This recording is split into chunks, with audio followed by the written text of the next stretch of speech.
ಭ್ರೂಣಲಿಂಗ ಪತ್ತೆ, ಗರ್ಭಪಾತ ಜಾಲಕ್ಕೆ ಡಿಕಾಯ್ ಬಲೆ. ಆರೋಗ್ಯ ಇಲಾಖೆ ಅಧಿಕಾರಿಗಳ ಕಾರ್ಯಾಚರಣೆ ಯಶಸ್ವಿ.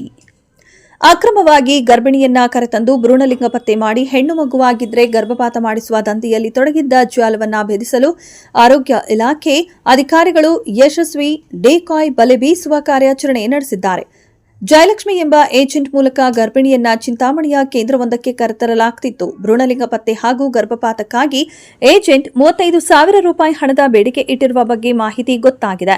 ಕಾರ್ಯಾಚರಣೆ ವೇಳೆ ಆಡಿಯೋ ರೆಕಾರ್ಡಿಂಗ್ ಹಾಗೂ ಏಜೆಂಟ್ ಬ್ಯಾಗ್ನಲ್ಲಿದ್ದ ಗರ್ಭಪಾತದ ಮಾತ್ರೆಗಳನ್ನು ವಶಪಡಿಸಿಕೊಳ್ಳಲಾಗಿದೆ. ಮಂಡ್ಯ ಜಿಲ್ಲಾ ಆರೋಗ್ಯ ಅಧಿಕಾರಿ ಡಾ ಬೆಟ್ಟಸ್ವಾಮಿ ಅವರು ಮಾಧ್ಯಮಗಳಿಗೆ ನೀಡಿದ ಮಾಹಿತಿಯಂತೆ ಬೆಂಗಳೂರು ಹಾಗೂ ಮಂಡ್ಯ ಭಾಗದಿಂದ ಗರ್ಭಿಣಿಯರನ್ನ ಕರೆತಂದು ಚಿಂತಾಮಣಿಯಲ್ಲಿ ಅಕ್ರಮವಾಗಿ ಭ್ರೂಣಲಿಂಗ ಪತ್ತೆ ಮಾಡಿ ಗರ್ಭಪಾತ ಮಾಡಿಸಲಾಗುತ್ತಿದೆ ಎಂಬ ಗೌಪ್ಯ ಮಾಹಿತಿ ಲಭಿಸಿತ್ತು.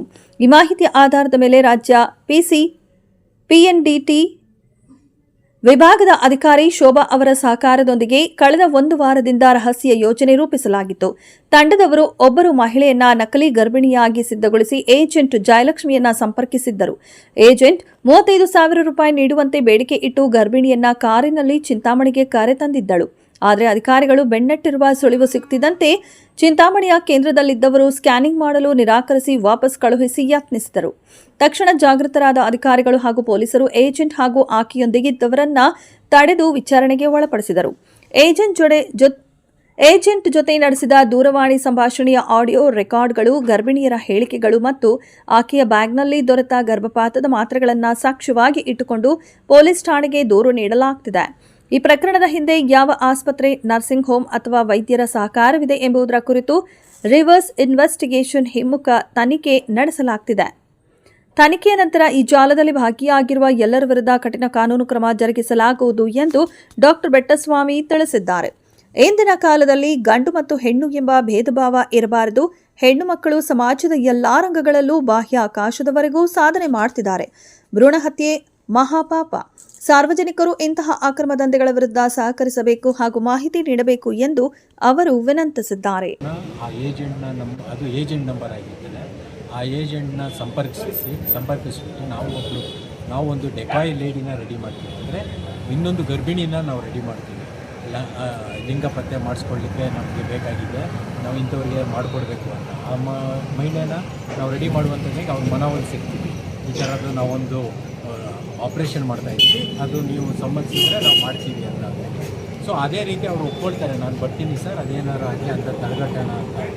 ಅವ್ರಿಗೂ ಒಂದು ಹೆಣ್ಮಗು ಇರ್ತದೆ, ಅವ್ರಿಗಿದೆ, ನೀವು ಎಷ್ಟು ಕೇಳಿದ್ರು ಕೊಡ್ತೀವಿ, ಆದಷ್ಟು ದಯವಿಟ್ಟು ಮಾಡಿಕೊಡ್ಬೇಕು ಅಂತ ನಾವು ಕೇಳ್ಕೊಂಡಾಗ ಆಯಿತು ನಾನು ಮಾಡಿಕೊಡ್ತೀನಿ, ನನಗೆ ಒಂದು 35,000 ರೂಪಾಯಿ ದುಡ್ಡು ಕೊಡಬೇಕು, ಹಾಗೂ ನಾನು ಎಲ್ಲೋ ಒಂದು ಕಡೆ ಕರ್ಕೊಂಡು ಹೋಗ್ತೀನಿ, ಅಲ್ಲಿ ಅವ್ರು ಮಾತ್ರ ಬರಬೇಕು ಅಂತ ಹೇಳಿ ಅದೇ ರೀತಿ ನಾವು ಒಪ್ಕೊಂಡು ಇವತ್ತಿನ ಡೇಟ್ ಕೊಟ್ಟಿರ್ತಾರೆ. ಇವತ್ತಿನ ಡೇಟ್ನಲ್ಲಿ ಅವ್ರನ್ನ ನಾನು ಬೆಂಗಳೂರಿನಲ್ಲಿ ಹತ್ಕೊಳ್ತೀನಿ, ನೀವು ಬೆಂಗಳೂರಿಗೆ ಬಂದು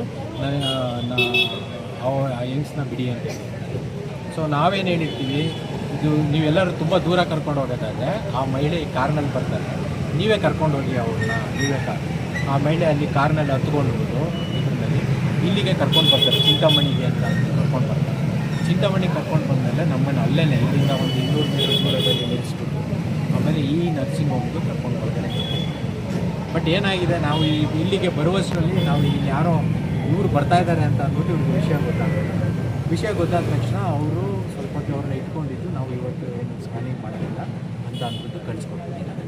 ಆಮೇಲೆ ನಾವು ಇಮಿಡಿಯೇಟ್ ಯಾರು ಮಹಿಳೆ ಇತ್ತು ಆ ಮಹಿಳೆ ವಾಪಸ್ಸು ಇಬ್ಬರು ಗರ್ಭಿಣಿಯರನ್ನು ಕರ್ಕೊಂಡು ಹೋಗ್ತಾಯಿದ್ರು. ವಾಪಸ್ಸು ಅವಳನ್ನ ಹಿಡ್ಕೊಂಡ್ಬಿಟ್ಟು ಆ ಗರ್ಭಿಣಿಯರನ್ನು ಹಿಡ್ಕೊಂಡು ಬಂದಿದ್ದು ವಿಚಾರಣೆ ಮಾಡಿದಾಗ ಆ ಗರ್ಭಿಣಿಯರು ಯಾರು ಬಂದಿದ್ದರು, ನಾವೊಂದು ಡೆಕಾಯಿನ ಕಳಿಸಿದ್ದು, ಅವರೊಬ್ಬರು ಮಹಿಳೆ ಇದ್ದರು, ಇನ್ನೊಂದು ಎಕ್ಸ್ಟ್ರಾ ಮಹಿಳೆ ಒಬ್ಬರು ಇದ್ದರು, ಸೊ ಆ ಮಹಿಳೆಯನ್ನು ಬಂದಿರ್ತಾರೆ.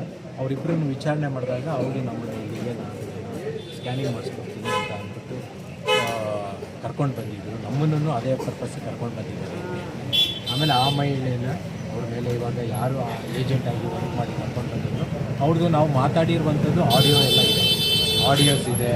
ಅವ್ರು ಏನೇ ಫೋನ್ ಕಾಲ್ ಮಾತಾಡಿ ಏನೇನು ಯಾವ ರೀತಿ ಹೇಳಿದ್ರು, ಎಲ್ಲಿ ಬರಬೇಕು, ಯಾವ ಥರ ಎಷ್ಟು ಕೊಡಬೇಕು ಅನ್ನೋದನ್ನೆಲ್ಲ ಏನು ಹೇಳಿದ್ದಾರೆ ಆಡಿಯೋಸ್ ಇದೆ. ಆ ಆಡಿಯೋಸ್ ಇದ್ರ ಮೇಲೆ ಮತ್ತು ಅವ್ರ ಹೇಳಿಕೆ ನಮ್ಮ ಗರ್ಭಿಣಿಯವರು ಬಂದಿದ್ದಾರಲ್ಲ ಆ ಹೇಳಿಕೆ ಮೇಲೆ ಇವ್ರ ಮೇಲೆ ನಾವು ಆಮೇಲೆ ಇವರು ಆ ಮಹಿಳೆ ಬ್ಯಾಗ್ನಲ್ಲಿ ಚೆಕ್ ಮಾಡಿದಾಗ ಅವರು ಸೊ ಇವನ್ನೆಲ್ಲ ನಾವು ಸಾಕ್ಷಿಗಳು ಇಟ್ಕೊಂಡು ಆ ಮಹಿಳೆ ಮೇಲೆ ಈ ರೀತಿ ಮಹಿಳೆಯರನ್ನ ಕರ್ಕೊಂಡು ಬಂದು ಲಿಂಗಪತ್ತೆ ಮಾಡಿ ಗರ್ಭಪಾತ ಎದುರ್ತಾ ಇದ್ದಾರೆ ಅಂತ ಇವ್ರ ಮೇಲೆ ಕಂಪ್ಲೇಂಟ್ನ ಲಾಂಚ್ ಮಾಡಿದ್ದಾರೆ. ಬಂದಾಗ ಇವರಿಗೆ ಇದು ವಿಷಯ ಗೊತ್ತಾಗಿದ್ದರಿಂದ ಅವ್ರುಗಳು ಇವಾಗ ಮಹಿಳೆ ಮೇಲೆ ನೀವು ಅಲ್ಲ ನಮ್ಮ ಇಲಾಖೆಯಿಂದ ಅಂತಂದರೆ ನಾವು ಈ ಮಹಿಳೆ ಯಾರಿದ್ದಾರೆ ಅದ್ರ ಮೇಲೆ ಅವ್ರ ಮೇಲೆ FIR ಮಾಡ್ತೀವಿ, ಇದು ಸ್ಟೇಷನ್ಗೆ ಕಂಪ್ಲೇಂಟ್ನ ಕೊಡ್ತೀವಿ. ಆ ಇನ್ವೆಸ್ಟಿಗೇಷನ್ ನಡೀತದೆ, ರಿವರ್ಸ್ ಇನ್ವೆಸ್ಟಿಗೇಷನ್ ನಡೀತದೆ. ನೀವು ಏನಕ್ಕೆ ಇಲ್ಲಿ ಕರ್ಕೊಂಡು ಬರ್ತೀರಿ, ಈ ನರ್ಸಿಂಗ್ ಹೋಮ್ಗೆ ಹಿಂಗೆ ಹೇಳಿದ್ದೀರಲ್ಲ ಗರ್ಭಪಾತ ಮಾಡ್ತೀವಿ ಅಂತ, ನೀವು ಯಾವ ರೀತಿ ಗರ್ಭಪಾತ ಮಾಡ್ತೀರಿ, ಗರ್ಭಪಾತ ಯಾವ ಕಾರಣಕ್ಕೋಸ್ಕರ ಮಾಡ್ತೀರಾ? ಸೊ ಇವನ್ನೆಲ್ಲ ರಿವರ್ಸ್ ಇನ್ವೆಸ್ಟಿಗೇಷನ್ ಹೋದಾಗ ಎಲ್ಲರೂ ಸಿಗಾಕೊಳ್ತಾರೆ. ಯಾರು ಗರ್ಭಪಾತ ಮಾಡ್ತೀವಿ, ಯಾರು ಕರ್ಕೊಂಡು ಬಂದಿದ್ರು, ಯಾರು ಕರ್ಕೊಂಡು ಬರ್ತಿದ್ರು, ಸ್ಕ್ಯಾನಿಂಗ್ ಯಾರು ಮಾಡ್ತಿದ್ರು, ಅವೆಲ್ಲ ಸಿಗ್ತದೆ. ನಿಜವಾಗ್ಲೂ ಇದೆ, ಅದನ್ನು ಇನ್ವೆಸ್ಟಿಗೇಷನ್ಸ್ಗೆ ಕೊಡ್ತಾ ಇದ್ದೀವಿ. ಇನ್ವೆಸ್ಟಿಗೇಷನ್ಸ್ಗೆ ಕೊಡ್ತೀವಿ.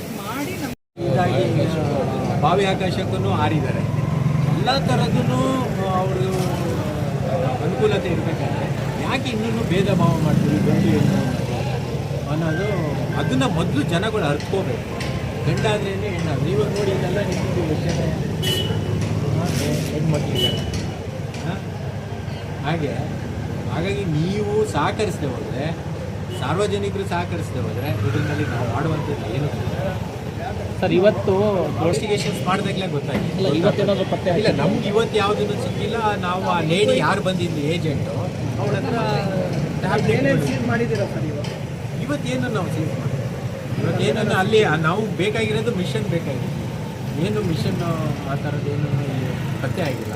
ಬಟ್ ಆ ಏಜೆಂಟ್ ಇಲ್ಲಿಗೆ ಯಾಕೆ ಬಂದು ಅನ್ನೋದು ಇದು ದೊಡ್ಡ ಇರುವಂಥ ಸವಾಲಿಗಳಲ್ಲ. ಅವಳ ಟ್ಯಾಬ್ಲೆಟ್ ಸಿಕ್ಕಿದೆ ಸರ್. ನಿಮ್ಮ ಹೆಸರು ಸರ್? ತಮ್ಮ ಹೆಸರು ಹೇಳಿ ಸರ್. ನಿಮ್ಮ ಹೆಸರು? ಸರ್, ನಾನು ಡಾಕ್ಟರ್ ಬೆಟ್ಸ್ವಾಮಿ ಅಂತ ಅಂದ್ಬಿಟ್ಟು, ಇದು ಜಿಲ್ಲಾ ಆರೋಗ್ಯ ಮತ್ತು ಕುಟುಂಬ ಕಲ್ಯಾಣಾಧಿಕಾರಿ ಮಂಡ್ಯದ. ನಾವು ಇದನ್ನು ಮಾಡಲಿಕ್ಕೆ ಅಲ್ಲಿಂದ ಬಂದು ಇಲ್ಲಿ ಮಾಡಲಿಕ್ಕೆ ಸಾಧ್ಯ ಇರೋದಿಲ್ಲ. ಮೇಡಮ್ ಆದಂಥ ನಮ್ಮ DD ಮೇಡಮ್ ಆದಂಥ ಶೋಭಾ PCBM ಅವರೇ ರಾಜ್ಯದ ನೋಡಲ್ಲ